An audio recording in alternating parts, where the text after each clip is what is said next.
So I had a mentor once ask me, what's your dream goal as a choreographer? And then she asked me, so why is it that you want to travel and teach? Of course I told her, well, it's because I love teaching. And then she asked me, why the specific need to travel?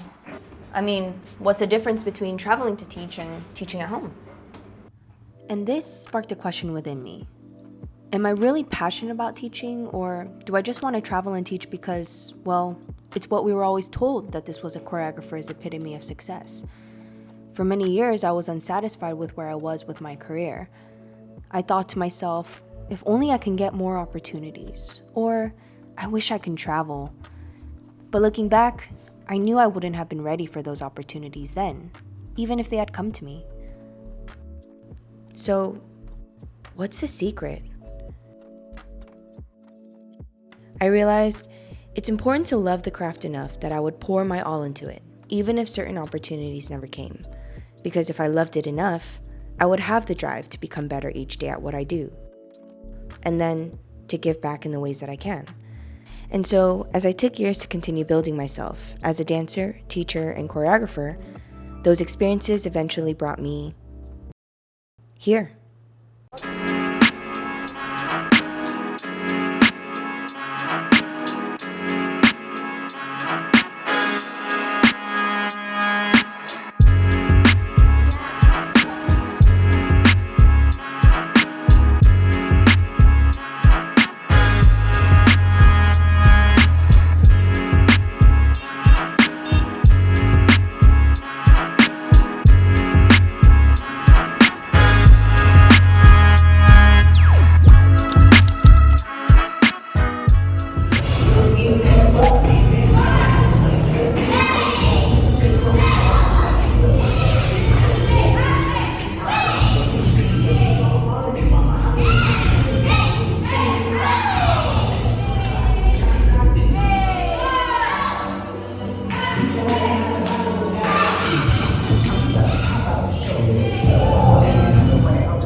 So my body condition tends to not do so well when I'm traveling, just because, my body just gets exhausted. There's a lot of teaching, so a lot of times I can't even eat properly. But I was pretty hungry, so I've been teaching about 2 to 3 classes a day. Each one is like a full hour and a half long, so I'm easily at the studio for like 4, 5, sometimes 6 hours. The day does go by pretty quickly, but my eating can sometimes get a little bit like sporadic and such. So here we are. Asian McDonald's is so much better than American McDonald's. I don't usually work with kids back at home, but for some reason, whenever I'm in China, I do tend to work with kids pretty often. So it does take a little bit more energy just because I have to like really break things down, and I also have to give them a lot of energy just because they lose attention really fast. So it is a bit more tiring, but it's definitely fun because it's different. Yeah. And I just love teaching. I honestly just love teaching. I love the concept of being able to help somebody grow. And I know that sounds really lame, but there's really only a few in percentage that really care about breaking things down, really care about teaching their students and mentoring them and really guiding them in their movement. And that takes a little bit more intentionality. So every time I travel, every time I teach, I try to teach myself how to be better at teaching every time. Just so I don't get too comfortable.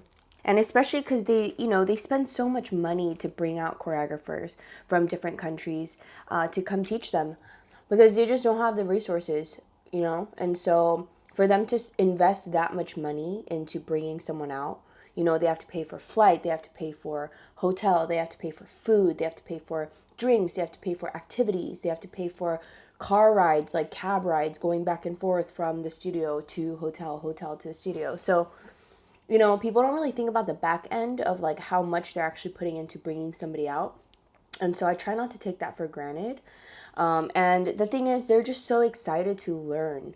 And so I want to make sure that I'm bringing, the quality that matches the level of what they're actually investing. The last thing you want to hear are people talking about how they spent so much money or time to bring out this person who didn't care about teaching their students, and it was a waste of their time, it was a waste of their money. And I've heard organizers talk about that all the time, and that sucks, So that's going to be a forever journey. I'm always learning how to be better, but just wanted to put that out there just in case other choreographers are watching this and, you just want some insight, or you're a pursuing choreographer who wants to do this for a living also, some tips and tricks. All right, that's enough talking for the day. Time to watch my Korean drama.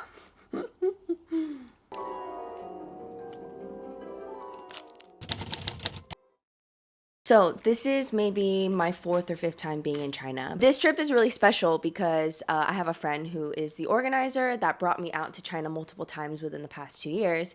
And, there's organizers that just kind of like have you come just to work and just to teach. And then there's organizers that like really enjoy connecting with you and really enjoy getting to know you. And so I've become friends with him, and I've become friends with his friends. And so it's been super fun just getting to like actually hang out with people who care about dance and who are around the same age and stuff like that. So we've become quite close in the past 2 years, but this time around he's actually opening up his own studio. And I just think it's really cool to be able to meet people from across the world, people that I would have really never gotten to know if it wasn't for dance, and being able to just support each other as fellow business owners and getting to talk about not just dancing or teaching, but deeper things about entrepreneurship, about business, the hardships of business, and like even exchanging systems and ways that we can run a business. And though things are very different in China, obviously, I do just think that it's really special that I get to be here to support him in his opening few weeks,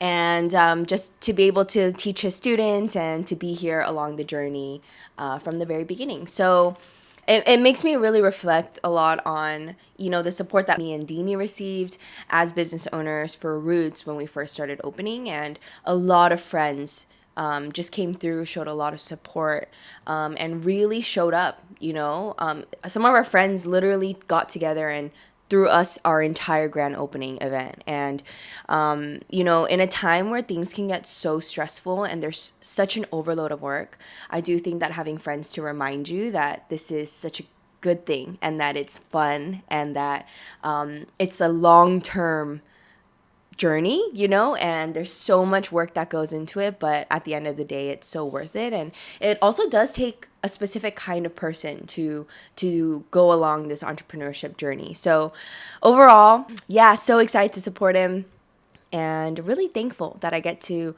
be here in China. All the other times that I've been to China, I think, you know, I've been in one city the whole time, but this time I get to kind of jump around and do multiple things and teach in multiple places. And so I'm really excited to do that this time around. Let's go see his studio.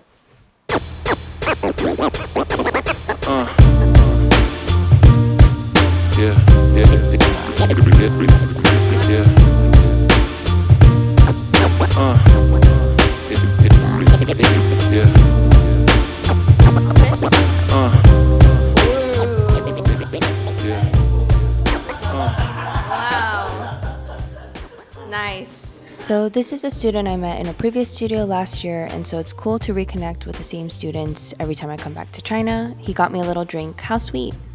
And this is Nina, who helped take care of me while Solo wasn't here. She does have to use the translator to communicate with me every time, but she's so sweet and patient. I think I drink like 3 drinks a day here, and their snacks, another level. And now, time to get into some classes.